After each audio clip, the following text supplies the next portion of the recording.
Բարև ձեզ, Օրագիր Նյուզի եթերում օրակարգն է, տաղավարում այսօր հյուրընկալել ենք քաղաքագետ Էդգար Էլբակյանին։ Բարև ձեզ, պարոն Էլբակյան, շնորհակալ եմ, որ այստեղ եք։ Պարոն Էլբակյան, մեր զրույցը սկսենք 3 ազգային ժողովում տեղի ունեցած միջադեպից, ընդ որում վերջին շրջանում բավականին հաճախ ենք նման միջադեպերի ականատես լինում։ Ձեր գնահատմամբ ինչով է սա պայմանավորված եւ ինչու քպականներն այլևս չեն կարողանում իրենց տիրապետել։ Կարծում եմ դեռ ավելի շատ ականատես կլինենք։ Ընտրություններ, նախընտրական շրջանում է մեր երկիրը, ուզենք դա թե ոչ, դա փաստ է, եւ բոլոր գրեթե չէ, բոլոր ուժերն են այդ նախընտրական պայքարի տրամաբանության մեջ, ինչ է էլի նորմալ է, չեմ ասում լավ է կամ վատ, բայց նորմալ է, իսկ կոնկրետ ջղաձգումները ավելի հստակ պատասխան ունեն, ես ձեզ կարող եմ հավատացնել, որ կա մոտ 2-3 թեմա, որը ներկայիս դեֆակտո իշխանությունները շատ ծանր են տանում, օդից չեմ ասում, շատ փակագծեր չեմ կարող բացել, բայց դրա տակ կա մասնագիտական հետազոտություն, առաջի թեման կոռուպցիան ու թալանն է, իրենց կողմից իրականացված բնականաբար։ Նիկոլ Փաշինյանը հենց այդ հարցի հիման վրա նախորդ շաբաթ ինքնատիրապետումը կորցրեց ազգային ժողովում։ Երկրորդը այդ թուրքության թեմաներն են։ Ես ասել եմ նաև մինչև այս վերջին իրարանցումները, այս կրտուկները եւ դրանք էլ եկան ապացուցելով, որ այո, այդպես է։ Մի քանի զգայուն հարց կա, որոնք գիտեք բան են։ Հայաստանյան մասշտաբում ունիվերսալ են։ Յուրաքանչյուր սրտին կարող են կպնել։ Նույնիսկ այդ թուրքի թեման, մենք հիմա գիտենք, չէ, որ դե ֆակտո իշխանությունները ինչ են կարոզում, որ դա նորմալ է։ Նիկոլ Փաշինյանն էր հայտարարում, որ չի վիրավորվում, թափ ցեղասպանությունն է, թուրքերը չեն արել, ռուսներն ու հայերն են մեղավոր դրա մեջ։ Ունեն տենց քարոզիչ, որ այդպես է ասում։ Բայց միևնույնն է, իրանք հո գիտեն, որ անգամ եթե լավ ժողովրդի 20%-ի, 30%-ի գլուխը դրանով լցրին, բայց միևնույնն է, ենթագիտակցական մակարդակում թուրքը վիրավորանք է, թուրքը պրոբլեմ է։ Շատ լավ հիշում եմ հայրենիքի փրկության շարժման ցույցերից մեկն էր, կարծեմ հենց 20 դեկտեմբեր։ Մեկին ասես թուրք, շուրեկավն ասես թուրքը դու ես, բայց ինչն էր զավեշտալի, այդ ասողը Հայաստանի թիվ 1 թուրքամետ, թուրքամոլ օլիգարխի սաստավից էր, այսպես ասած, այդ պատասխանողը, այսինքն ով իրանց համար այդ չպետք է վիրավորանք լիներ, որտեղ այդ մարդը ափաշքյարը ասում է ինչ խնդիր կա, թող թուրքերը գան Սևանի արևելյան ափին տոշկեք դնեն, որ այսքան տարի Հայաստանին ում ապետ դատար կա, թող գան թուրքերին լինի, իրանք չեմ սխալվում, նույնքինն էլ ասում են Շուշին ադրբեջանական քաղաք է, բազմապես մենք գրավել ենք։ Չէ, էնի տատին էր, մորքուրներ էնի, էսի միջավելի երիտասարդ կիներ, այդ ցավոք օլիգարխի սաստավը դες մի հոգանոց չի։ Բազմազան է։ Հա։ Հետաբար այս երկու թեմաները, մեկը այս թուրքի թեման, որ ինչքան էլ իրանք փորձեն նորմալիզացնել թուրք երևույթը, միևնույնն է, այսինքն դրա տակ հարյուրամյակների բան կա, էլի ժողովրդական հիշողություն կա։ Եվ երկրորդը իհարկե նորին մեծություն թալանը, որ ի վերջո նաև դրա ալիքի վրա են իշխանության եկել, մարդիկ ուզում են լավ ապրեն, անդադ չի ստացվում, պետք է միակ գործիքն է մնացել շրջանում դրանից ամենաշատը։ Պետք է մեղավորներ գտնել, այդ խիղճի չենք լավ ապրում, հիմա եթե այդ խաղակարտը իրենց ձեռքից տանում ես, շատ վատ վիճակում են հայտնվում։ Այսինքն այս ամենը նպատակ ունի բացառապես իշխանության ընտրազանգվածը մոբիլիզացնել, այն սակավ ընտրազանգվածը, որքանով որ դա կհաջողվի։ Կարող ենք այդպես եզրակացնել։ Չէ, նեղացրիք մի քիչ հարցը, նպատակ ունի ընտրություններում հաղթել, լավ այսպես է, նպատակ ունի հաղթել, վերարտադրվել, մի քիչ լայն եկեք նայենք, հիմա այս ռազմավարական հարցն է, ձեր ասածը արդեն տակտիկական մարտավարական հարցեր են, եթե գանք ըստ լսարանների, այո, դուք ճիշտ եք, ուղղակի ձեր ասածը մասնակի ճշմարտություն էր, ցույց տալով ատամ, նրանք այո, նպատակ ունեն եղած, դա կոչվում է Միջուկային ընտրազանգված են ամենաթունդ կորիզը, կորիզային, այո, կորիզին, այո, ուղերձղել, որ ամուր ենք, կանք, տեղում ենք, վեժներից չդնեք։ Հետո գալիս է տատանվող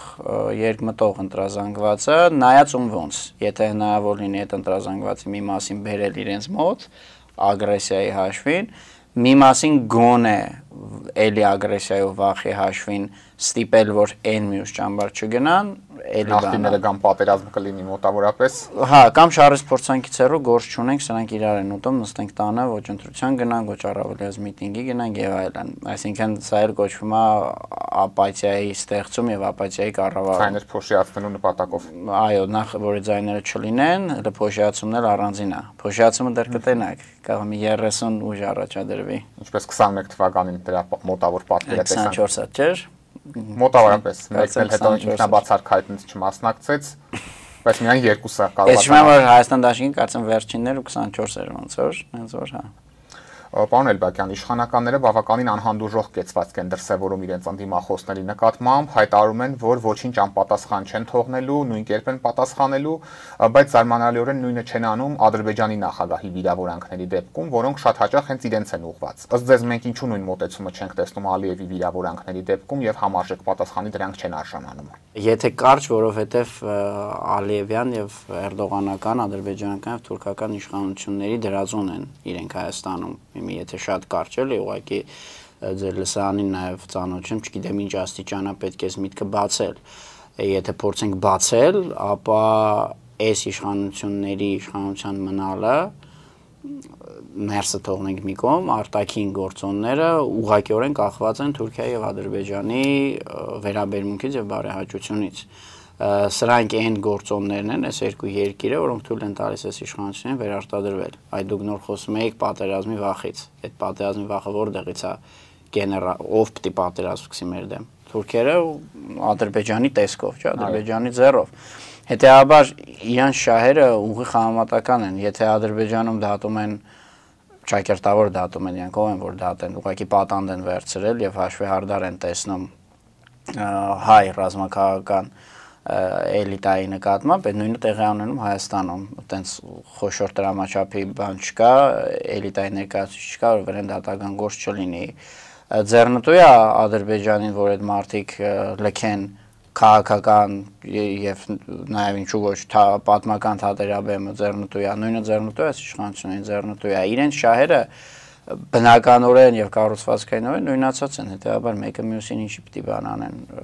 Սրանք նրանց վասալներն են։ Հիմա նույն այդ ինքնիշխանության թեման, որ ծիծաղալու է իհարկե։ Ադրբեջանը երևի այդպես ամսական գոնե 1-2 անգամ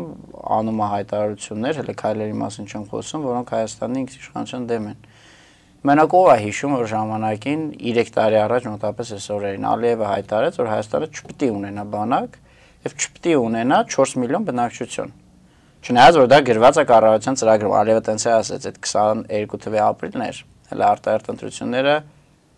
չէ, եղել էին, ոչ չէին եղել։ Դիմադրության շարժման օրերն։ Դիմադրության շարժման օրերն էր, արտահերտ ընտրությունները մի տարի առաջ էին համարյա եղել։ Այդ վաղտվա կհիշեք, այդ լեգենդար ծրագրում էր, այսպես կոչված ԿՊ-ի գրած էր բնակչությունը 4 միլիոն հասցնենք։ Ալիևը կանգնեց ասեց, որ չնայած իրանց կառավարության ծրագրում այդ գրած է, բայց ոչ մի 4 միլիոն բնակչություն ունենա, ոչ է բանակ։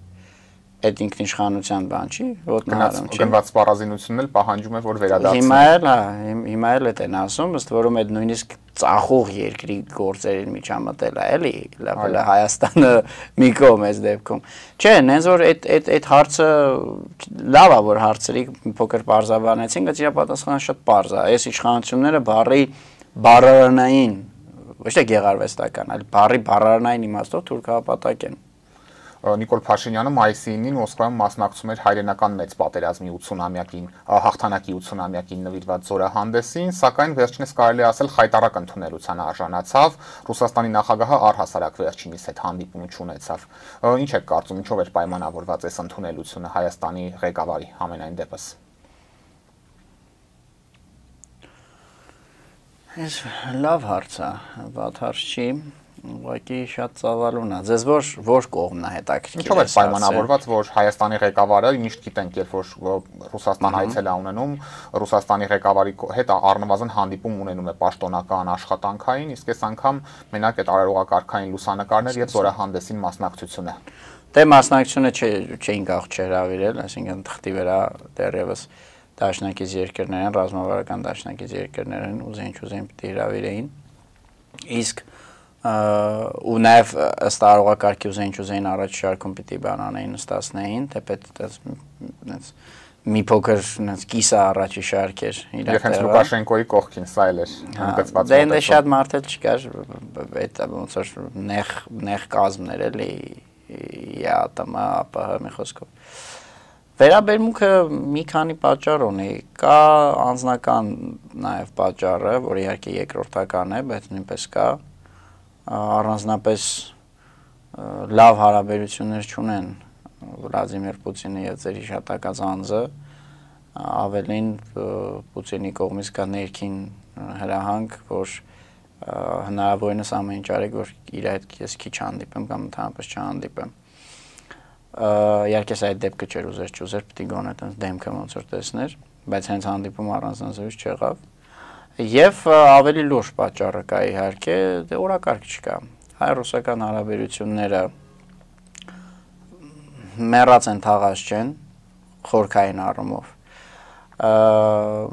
մնացել է այսինքն Հայաստանի մասնակցությունը ԵԱՏՄ-ին որ ուղղակի այնքան զորավոր գործոնով Հայաստանի հա տնտեսության վրա դրա ազդեցությունը այն աստիճանը զոհ լավ ազդեցություն է Հայաստանի հնայի մի զգալի մասը դրա շնորհիվ ապահովում ու ոչ միայն գազը բայց նաև գազի այդ բանը էժանգինը Նույն իշխանությունը ժամանակին խստորեն քննադատում էր ԵԱՏՄ-ին անդամակցելու որոշումը, ինչպես բազմաթիվ նմանատիպ այլ դեպքերով։ Հա, ինչպես ասենք բանը, այդ 1000 դրամը, որ հիմա վաղուց էլ 1000 չի։ Այո։ Ինչպես բանը, չնայած կոնկրետ անձամբ ինքը կապիտոլյանտը, հա, մենակ ինքը կողմա։ Չէ, ոչ թե Արոն Արդարացյանը այդ իր դիրքավորման բաններ, ձևներ, ինքը այդ ժամանակ թունդ ռազմահայրենասեր էր։ Կամ կուտակային որ ճողում էին իրանց շեղվեցինք այդ ամենացել մեկ էլ խորհրդանշական այդպես Գյումրու ռազմաբազան որպես նախորդ դարաշրջանի այլևս նախորդ կյանքից մնացած ինչ որ մի հատ բան ատտավիզմ ինչ խոսային այլ հարց է եթե Ռուսաստանը ունի ռազմավարություն հստակ ոչ չեմ տեսնում խոսակցություններ շատ կան կուրատորին են փոխել, հին հանեն նորը բերել, Ուկրաինա մի քիչ գլուխները թեթևացել է, բայց այո, երբեմն մեկ անձի կամային որոշումը կարող է փոխել ամբողջ երկրների պատմության ընթացք, մեկն էլ հենց խորհրդային միության հաղթանակը հայրենական պատերազմ, որ այդտեղ Ստալինի դերը այդ առումով անուրանալի է բայց ես խորհրդային ռազմավարություն չեմ տեսնում, գիտեք ինչի, որովհետև որպեսզի Ռուսաստանը այդ վերադարձը կատարի, ինքը պետք է ունենա միասնական ռազմավարություն այս տարածաշրջանի հանդեպ, ոչ առանձին վերցրած Հայաստանի, կամ առանձին վերցրած Վրաստանի, առանձին վերցրած Ադրբեջանի, հատվածական ինքը երբեք չի աշխատելու, որովհետև ոչ Հայաստանը, ոչ նույնիսկ Վրաստանն ու Ադրբեջանը առանձին այդ կշիռը չունեն Ռուսաստանի աչքին, այլ կշիռ ունի ամբողջ տարածաշրջանը համահավաք կերպով ու բանի պատմությունն է դա ցույց տալիս, ոնց առաջի անգամ այս տարածքները հայտնվեցին ցարական Ռուսաստանի կազմում, հետո խորհրդային միությունը նորից դրանք հետ նվաճեց, հետ մտցրեց իր կազմ,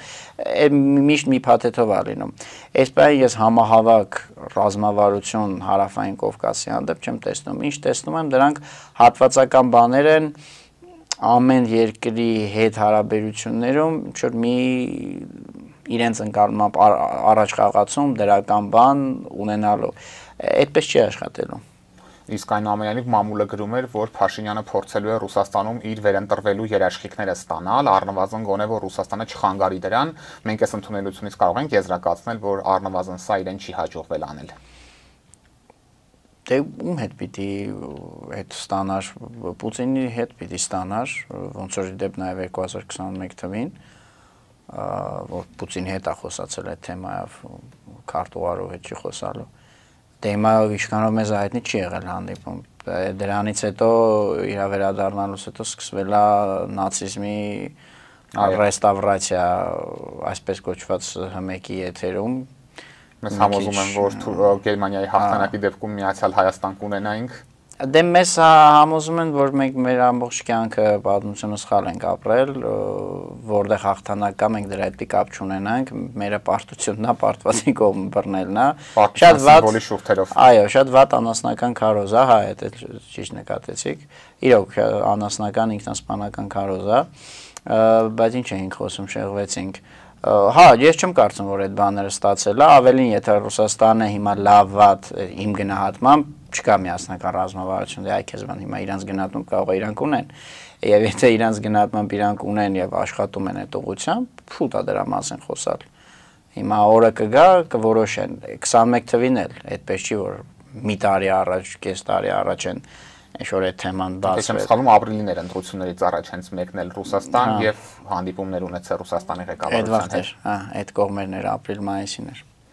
Պարոն Էլբակյան, քաղաքական դաշտը ակնհայտորեն սկսել է պատրաստվել 26 թվականի ընտրություններին, մենք խոսեցինք արդեն այս մասին, սակայն ընդդիմության ներսում տարաձայնություններ կան, ընդդիմության մի թևը պնդում է, որ Նիկոլ Փաշինյանին հնարավոր է ընտրություններով հեռացնել,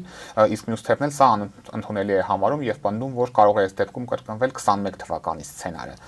Անձամբ ինչ մոտեցում ունեք այս հարցում եւ ընտրությունների միջոցով Փաշինյանին հնարավոր համարում եք իշխանությունից հեռացնել։ Ես չէ, ոչ թե անձամբ որպես քաղաքագետ ինձ համար այդ սահմանումները ոնց ասեմ մի փոքր ռելևանտ չեն, ինձ համար դրանք գիտեք ինչպես են հնչում, ոնց որ օրինակ ռազմագետի համար կհնչի հետեւյալ նախադասությունը հրետանու միջոցով հնարավոր է թշնամուն հաղթել կամ զրահատեխնիկայի միջոցով է հնարավոր թշնամուն հաղթել։ Մոտավորապես պատկերացրեք, ասենք դա օրինակ ռազմական գիտության ներկայացուցիչի համար ինչքան բան կհնչի էլի։ Առանձին հայաստանյան իրողությունների պայմաններում, եթե պրոյեկտ ենք։ Չէ, ինչի պայմաններում ուզենք պրոյեկտ եք, ուզենք Ամերիկայի պայմաններում պրոյեկտ եք։ Հիմա ես պատերազմի օրինակը բերեցի, ոչ իմ պատերազմ չի հաղթվում օրինակ մենակ հրետանու միջոցով կամ չի հաղթվում մենակ զինտեխնիկայի միջոցով, չէ, զրահատանկային ուժերի հաղթվում է բանակի միջոցով, պետության միջոցով։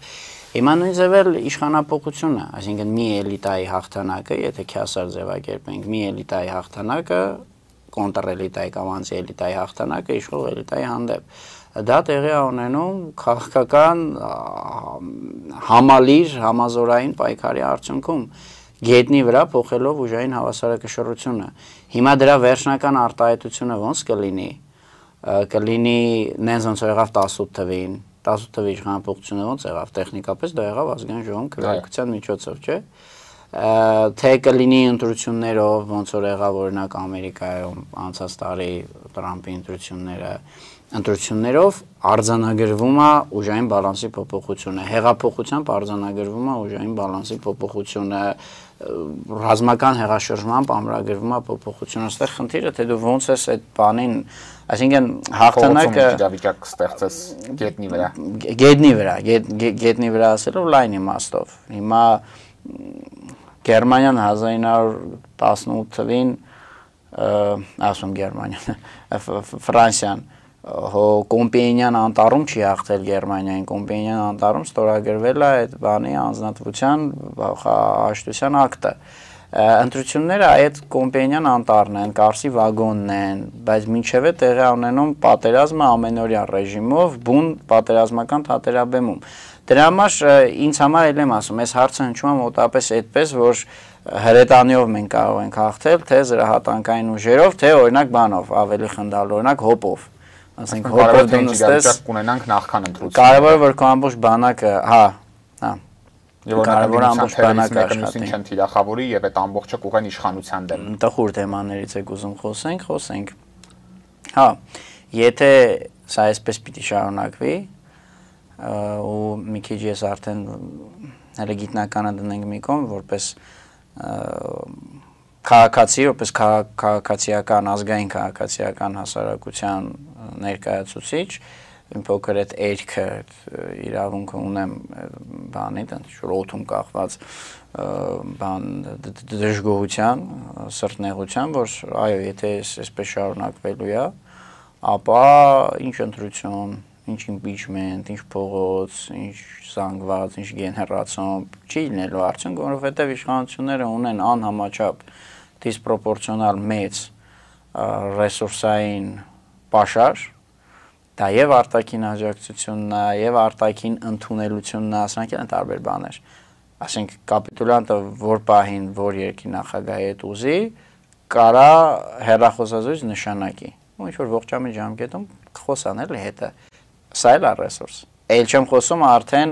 աջակցության բուն մասին։ Ստեղից սկսած վերջացած ֆեյքերի բանով, ֆաբրիկայով, քարոշչական դաշտում ունեցած առավելության։ Ասենք այս կամ այն փողատիրոջը օլիգարխին, որոնք այլևս օլիգարխներ չեն, խոշոր ձեռնարկատերեր են։ Հերոսներ գուցե։ Հերոսներ, հարգոճարող հերոսներ։ ՀՎՀ,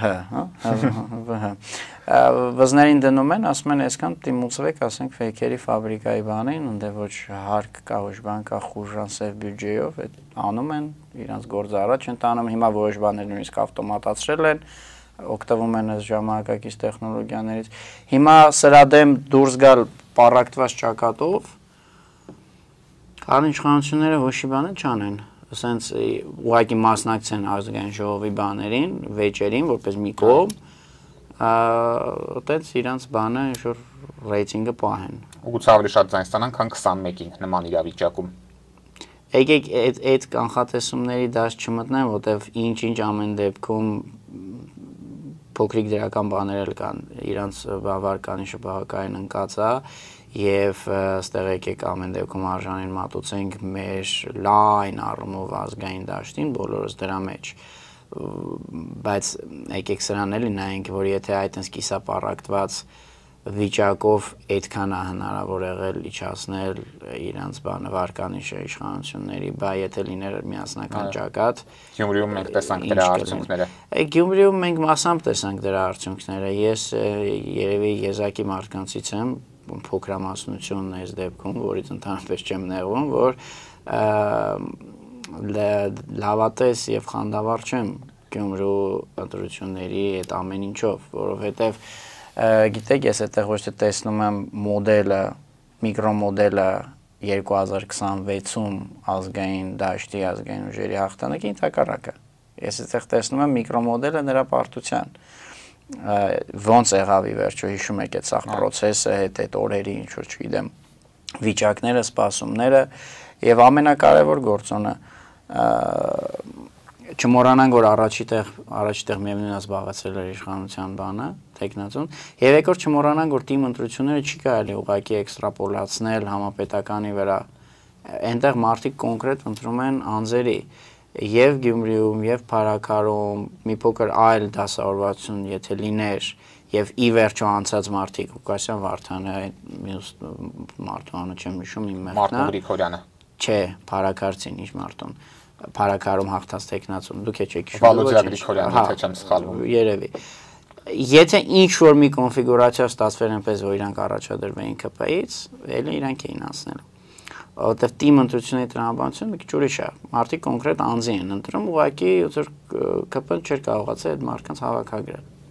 լավ օքեյ ստացվեց այդպես թեպետ Գյումրիում ստացվեց դուք տեսաք ոնց դրա համար ես ընդհանրապես Գյումրիով խանդավառ չեմ ես ընդհակառակը համարում եմ որ Գյումրին ապացույցն է իմ եւ ինպես շատերի այդ ունեցած մտահոգության որ sense պարակտված ոնց ենք գնում քաղաքական պայքարի կապ չունի դա impeachment-ա, ինչա փողոցային է, բակային է, ընտրական է, պարակտված ճակատով այդ դատապարտված է։ Եվ հենց նույն impeachment-ի մասին եմ ուզում խոսենք, պարոն Էլբակյան, գիտեք, որ այդ շարժումը ապատգամավորներին նամակներ է դիմել եւ պահանջում է, որ նման գործընթաց նախաձեռնեն։ Մենք ընտրությունների մասին խոսեցինք, այ impeachment-ի մասով ինչ վերաբերմունք ունեք եւ ամենակարևորը, որքանով եք իրատեսական համարում դա մի խորհրդարանում, որտեղ ԿՊ-ն բացարձակ մեծամասնություն ունի եւ տեսնում ենք, թե ընդդիմադիրներին ինչպես են վերաբերվում, օրինակ 3 Ես նույն պատասխանն եմ տալու, ինչ որ տվեցի հարց։ Հա, հիմա impeachment-ն էլ համարենք ինչ է, impeachment-ն էլ մոտավորապես անալոգիա տանենք, ասենք, բան, անօթաչու թռչող սարքերի զորատեսակն է, ոնց ասեք, ինչ վերաբերմունք ունեք, դե լավ բան է, բայց եթե դրա օպերատորը կա, դե չկա գրագետը օպերատորը թե չէ մյուս զորատեսակները կան չէ բանակ կա պետություն կա որ այդ զորատեսակը պիտի աշխատացնի սրանք են ամբողջ հարցերը հա դա գործիք է բարդ գործիք է մի փոքր ու իմ կարծիքով ինքը առանց մյուս զորատեսակների առանց մյուս գործիքների այդպես ուղակի բան է կոնտեքստից կտրված ինչ որ բան է բավականին հեշտ հակառակորդի կողմից շարքից հանվող Ինչը ստիպի 19-20 քպականի, որ միանան այս process-ը։ Դե ստիպելը մի կողմ այնտեղ ես հիմա այդ բաները իրավական սաղ մանուկները չեմ հիշում, բայց ազգային ժողովի կանոնակարգ օրենքը եթե նայեք, այնտեղ նաև բան կա, process կա, որ եթե օրինակ impeachment-ի ընթացքում բան ա լինում, ռազմական դրություն ա մտցվում, վարչապետը հրաժարական ա տալիս, ինչ-որ բաներ կան, որ ինքը ուղղակի տեխնիկապես ա կտրվում ու թղթի վրա ամեն ինչ ճիշտ ա։ Այսինքն ինքը մի հատ բան եմ հոպի օրինակը երևի վատը չի կամ հրետանում միգուցե ինքը մի հատ զորատեսակ ա, որը առանց մյուս զորատեսակների առկայության շատ կարճ կյանք ա ունենալու, ինչով բայց ուղղակի հակառակորդը շարքից հանելու է։ Եթե կան մյուս զորատեսակները, շատ լավ ա։ Բայց ես պնդում եմ, շարունակում եմ պնդել, որ ազգային դաշտը իր ռեսուրսային ապահովվածության նախնական մեկնարկային դիրքերով առանց միավորման շանս չունի։ Այդ լինի փողոցային պայքար, այդ լինի impeachment, այդ լինի ինչ ուզում լինի։ Չկա, եթե չկա միասնականություն, ոչ մի տարբերակն չի աշխատելու։ Լավատես չեք։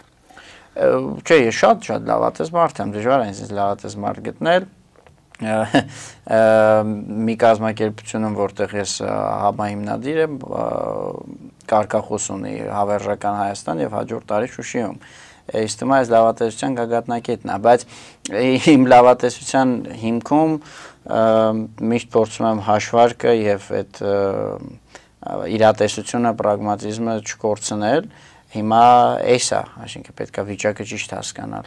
Հենց այս մասով, պարոն Էլբակյան, ձեր նախաձեռնությամբ հայկական համալսարանի ունկնդիրները եւ դասախոսները վերջին շրջանում հանդիպումներ ունեցան երկրորդ եւ երրորդ նախագահների հետ, ինչը ԿՊԱ-ականների եւ անձամբ Նիկոլ Փաշինյանի մոտ լուրջ ջղաձգումներ առաջացրեց, կրկին բանավեճի հրավիրեց նախկին նախագահներին, ասում է ուսանողների հետ մի հանդիպեք, եկեք իմ հետ բանավիճեք եւ այլն։ Որքանով է կարեւորում նման հանդիպումների անցկացումը եւ մասնավորապես ինչու են դրանք անհանգստացնում իշխանություններին այսքան շատ։ Հա, ճիշտ եք ասում, հայկական համալսարանը նախաձեռնել է շարք վերջին կես տարում երևի Արցախյան առաջին հաղթական պատերազմի ռազմաքաղաքական ղեկավարների հետ հանդիպման։ Շարքում այլանդզինք եւս եղել են, ինչպես օրինակ Բորիս Արուշանյանը, պատերազմի տարիներին Ղարաբաղի պաշտպանության պետական կոմիտեի անդամ, նախարարների խորհրդի առաջին տեղակալ Սեյրան Օհանյանը, Արցախի հերոս, շարքը շարունակական է լինելու, սփոյլ չանեմ, այսպես ասած։ Շատ եմ կարևորում, ասեմ ինչու։ Մենք իհարկե հայկական համալսարանում դասավանդում ենք Արցախյան առաջին հաղթական պատերազմի մասին, լիք ուրիշ բաներ ենք դասավանդում, բայց կենտրոնանանք այս թեմայի վրա։ Լավ ենք դասավանդում, անհամես չհնչի, բարեխիղճ մանրամասներով, այնպիսի մանրամասներով ու գիտական ոչ ինչ-որ անեկդոտիկ մանրամասներ, որ այլ տեղերում ունկնդիրները չեն կարող դա ստանալ եւ փորձում ենք պատճառահետևանքային կապերը ցույց տալ, ոնց եղավ, որ հաղթեցին կամ ինչ-որ փուլում անհաջողություն կար, ոնց եղավ, որ վերականգնվեցին եւ այլն։ Բայց ինչ-որ պայից համարեցին, որ սա բավարար չէ, որտեղ Արցախյան առաջի հաղթական պատերազմը մեզ համար միայն ուղղակի հաղթական էջ չէ, ինքը նաև հաղթանակի ավետարան է, ապացույց մի բանի, որ եթե այս անհրաժեշտ պայմանները կան, առաջին հերթին կազմակերպվածություն, ապա հաղթել ռեսուրսներով գերազանցող Ադրբեջանին, թշնամուն առհասարակ հնարավոր է։ Եվ այս տրամաբանության մեջ մենք շատ ենք կարևորում, որ ունկնդիրները այո հանդիպեն եւ շրջանավարտները հանդիպեն դերակատարներին, ովքեր մեղմ ասած ներդրում ունեն, մեղմ բառով ասած ներդրում ունեն այդ հաղթանակի գործում, կենթանի քայլող վկայությունն են, թիրախավորվում են մեր թշնամիների կողմից եւ ներքին եւ արտաքին հենց դրա պատճառով, որտեղ այդ հաղթանակը կերտողներից են։ Սա բոլոր առումներով համ ճանաչողական, համ ազգային ինքնության ամրապնդման տեսանկյունից շատ կարեւոր հանդիպումներ են։ Իսկ ջղաձգումները հենց այս ասածից պատճառով են։ Նախ որտեղ այդ հանդիպումների ընթացքում եւս մեկ անգամ այդ թեման Արցախ, Շուշի, Կուբատլու հաղթանակ, հայ-թուրքական պատերազմ, մենք ճիշտ ենք, իրենք սխալ, այդ սա ազգային թեմատիկան, ազգային վիճակները նորից վերհանվում են մեկ։ Եվ երկրորդ բնականաբար ամեն դեպքում նշված անձինք միայն պատմական ֆիգուրներ չեն, ավելին առաջին հերթին նույնիսկ ոչ թե պատմական ֆիգուրներ են, այլ ռեալ գործող քաղաքական գործիչներ եւ բնականաբար նրանց խոսքը, խոսույթը, արտաբերած մտքերը, անգամ եթե դրանք պատմության մասին են, ունեն քաղաքական նշանակություն, դա անխուսափելի է։ Հանրությանն էլ կարծես թե հետաքրքրում է միայն երկրորդ նախագահի հանդիպումը 2.5 միլիոն դիտում էր ունեցել YouTube-ում, եթե ես չեմ սխալվում։ No, հա, ված չի, իսկ երրորդինը։ Չեմ ուսումնասիրել։ Հա, ինձ թվում է այն էլ է շատ։ Հանրությանն էլ է հետաքրքիր, դե եմ ասում, որովհետև զուտ պատմական ֆիգուրներ չեն, այլ առաջին հերթին գործող քաղաքական գործիչներ եւ բնականաբար նրանց խոսքը նաեւ այսօրվա ներքաղաքական պայքարի տրամաբանության մեջ տեղ ունի, ասելիք ունի ու հենց երկրորդ պատճառը ջղաձգումների նաեւ այդ է ու հետաքրքիր ես երևույթ նկատեցի, տխուր, բայց հետաքրքիր, որ այո, նաեւ որոշ այսպես քարոզչական թիրախներ, բան վատ խոսույթ, դեհումանիզացնող խոսույթ, նաև հայկական համալսարանի ընդհանուր համայնքի շուրջ էր գալիս, որը էլի եւս մեկ միգուցե ավելորդ ապացույցն այն բանի, որ այս իշխանությունները շատ հստակ բարի բառարանային իմաստով հեղափոխական մոտեցում ունեն, որ ով մեզ հետ չի մեր դեմ է, իսկ ով մեր դեմ է, նա առասարակ մարդ չի ու ենթակա է ուղղակի վերացման, սա նույնիսկ ես ճակերտ ասած անմեղ դեպքում էր երևում, երբ որ ես մի քիչ մոնիտորինգ անելով նկատեցի դրանց խոսույթը, ասենք կարմիր թելով անցնում էր, որ չգիտես ինչու հայկական համալսարանում ոչինչ չիմացող երեխեք են, ու տես նախագահները երեխաներին հավաքել են, այսպես փակ սենյակներում ու իրենց համար հարմար լսարան է ստեղծել ու խոսում են։ Գայր դու էլ նստեիր խոսայիր, լսարանը, գիտեք, պետքա չգիտեմ էլի հարմար ինչ առումով հարմար, այնքան սուր հարցեր են հնչել եւ երկրորդ եւ երրորդ նախագահի հետ հանդիպումների ժամանակ ուղղակի այդ մարդիկ փորձված եւ պետական եւ քաղաքական գործիչներ պատասխանել են այդ հարցերի սրության կեսի կեսը հենա իրանց են տալի հիստերիկանում են իրանց պետք չի այդ հարցերին անդրադառնալ դա չի լուսաբանում հարմար լսարան չէի բանանի անվանի այո ինքը բնականաբար հարգալից լսարան էր փոխադարձ հարգանք կար բայց նաեւ սուր հարցեր կային այնպես որ հա այնպես որ մենք գործ ունենք շատ բան շատ հակահայկական շատ ինչ ասեմ թշնամական իրականում իշխանությունների հետ եւ ել եմ ասում նույնիսկ այս փոքր դրվագով դա երևաց Եվ պարոն Էլբակյան, Հայաստանի եւ Ադրբեջանի միջև խաղաղության պայմանագրի տեքստի համաձայնեցումից ավելի քան 2 ամիս է անցել, սակայն առ այսօր այդ փաստաթուղթը չի ստորագրվում, ու գրեթե ամենօրյա ռեժիմով ադրբեջանական զինուժը գնդակոծում է սահմանամերձ գյուղերը, թիրախավորում խաղաղ բնակչությանը։ Ըստ ձեզ ինչի է փորձում հասնել Ադրբեջանը այս ճանապարհով եւ այս համատեքստում որքանով է ձեզ համար հասկանալի իշխանականների այն լավատեսությունը, որ նոր պատերազմ չի լինելու է խաղաղություն։ Տեսեք, Ադրբեջանի տեսանկյունից ամեն ինչ շատ ճիշտ, շատ գրագետ առաջ է գնում։ Իրանք իրական խաղաղության, ասենք մի վիճակ, որ իրոք ողջամտորեն կարելի է բնորոշել որպես խաղաղություն, չեն էլ ձգտում։ Կամ ձգտում են, բայց յուրովի, ասենք իրենց համար խաղաղություն կլինի այն վիճակը, երբ որ չկա Հայաստան։ Դա թուրքերի ու ադրբեջանցիների համար իրական խաղաղությունն է։ Եվ տեխնիկապես այո, խաղաղություն էլ կլինի։ Իրանք իրար դեմ միգուցե պատերազմ են, բայց որ հարյուրավոր տարիներ հետո, ոչ այդքան մոտ ապագայում, այնպես որ այո, կլինի մի որոշ ժամանակ խաղաղություն։ Էլսը Ռուսաստան չի լինի, որ դեպի ոտ դնի, որ հենվի Պարսկաստան չի լինի, մի բան էլ Պարսկաստանի եղած տարածքն կարող փոքրանա։ Այնպես որ իրենք ձգտում են խաղաղության, բայց այդ խաղաղությունը բացառում է Հայաստանի գոյությունը։ Հա, իսկ քանի դեռ Հայաստանը կա, չէ, իրանք ուզած չուզած պիտի պատերազմեն եւ այս մեծ ռազմավարության մեջ իրենց բոլոր քայլերը ճիշտ են այն առումով, որ իրենք գետնի վրա կամ թղթով ստանում են մի հատ ավելի բարենպաստ դիրք, օրինակ հիմա կա այդ թուղթը, որ այնքան արդեն քննարկեցին, ասեցին, որ կիսա գաղտնազերծված է, համաշխարհը իմացավ մոտապես դրա բովանդակությունը։ Հիմա իրենք դա ունեն արդեն դրա հիման վրա դա ուղղակի ցածկահարթակ է, ոնց որ Հայաստանի, Գեղարքունիքի, Շունիքի, Վայոց-Ձորի մարզերի օկուպացված տարածքներն են ցածկահարթակ նոր հարձակման համար, այդպես էլ է թուղթը, ինքը բան ոչ նյութական, ոչ հողեղեն, բայց էլի ցածկահարթական նոր նվաճումների համար շատ պարզ մեխանիզմ է, որ ասեն նայեք, սրան արդեն համաձայնվել եք Օրինակ, որ սա պիտի լինի, սա պիտի լինի։ Դե հələ որ համաձայնվել եք մի հատ էս տվեք, հետո արդեն անցնենք ստորագրումը, բան այ այլն։ Ոնց չեք տալիս, դե չեք տալիս, ուրեմն մենք կգանք այդ ուժով կվերցնենք։ Հայտարարում են այս մասին։ Հա, գիտեք, այստեղ մի ժողովրդական խոսք կա, էլ ասում են տերտերի գիտություն, այս տերտերի գիտություն էլ չի, շատ պարզ է, ուղղակի եթե կա մտքի սթափություն, մեր խնդրեմը այսօր որ մարդիկ այդ անասնական քարոզչության պայմաններում շատերը ուղղակի նախընտրել են գործունել մտքի սթափությունը, ոչ թե չունեն,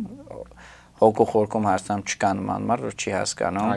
Հայաստանի գլխին կախված վերահսկվտանգ է, որ կանգնում բարբաջում է տարին 2-3 անգամ այդ բանակի տոնին ասում է բանակից փախնողները շատացել են, ովքեր են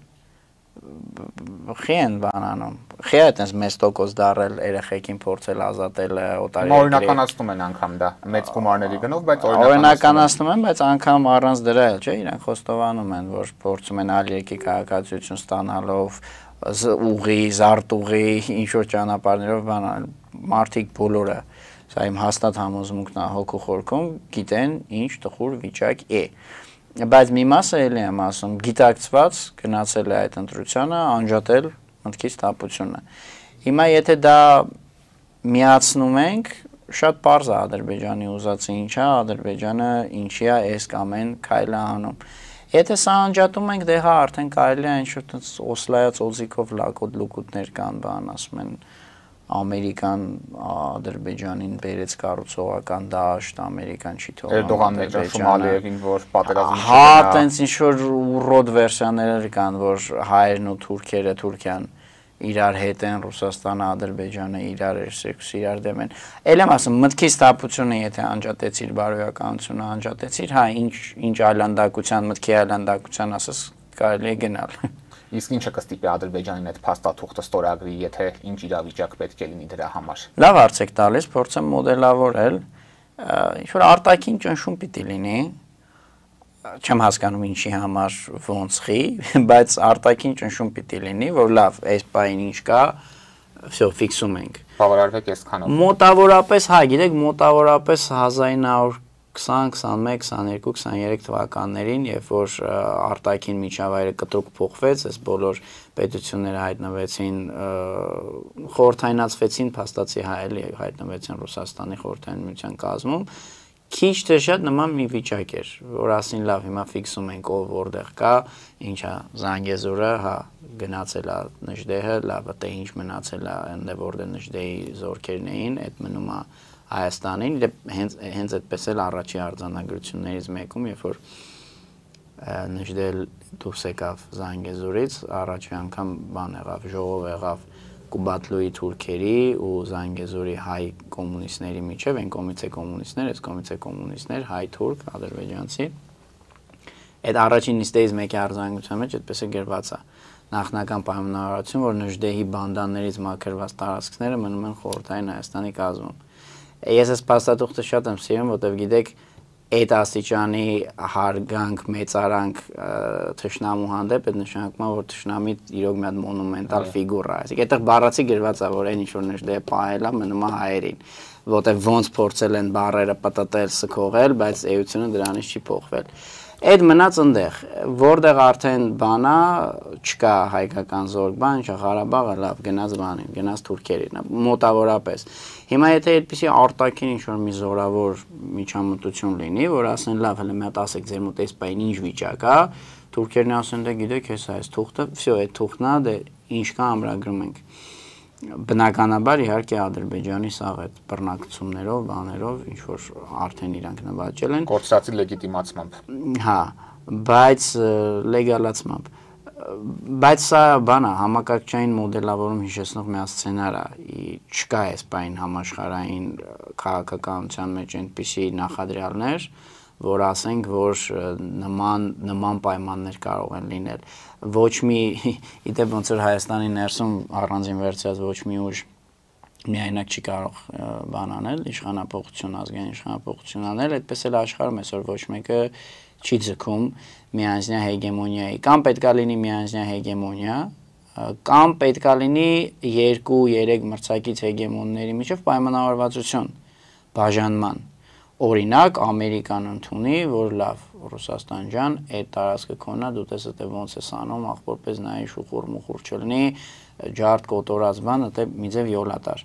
Ոչ նրա նախադրյալը կա, որ Ռուսաստանը մենակով այնքան հզորանավոր թուրա չել կտրի ձախել։ Ոչ էլ Ամերիկանի դեպ նույնը կարա առավել ևս մեր տարածաշրջանում։ Ոչ էլ ես նախադրյալ եմ տեսնում, որ իրենք բան անեն, պայմանավորվեն։ Իրենք մտել են շատ երկարատև կոնֆրոնտացիոն բանի մեջ, որ կարծում եմ դեռ առնվազն 2 տասնամյակ ապրելու ենք այս պայմաններում։ Պարոն Էլբակյան, շնորհակալ եմ հետաքրքիր զրույցի համար։ Ձեզ է շնորհակալություն։ Օրակարգն այսօր այսպիսին էր, այն ամփոփեցինք քաղաքագետ Էդգար Էլբակյանի հետ։ Կհանդիպենք։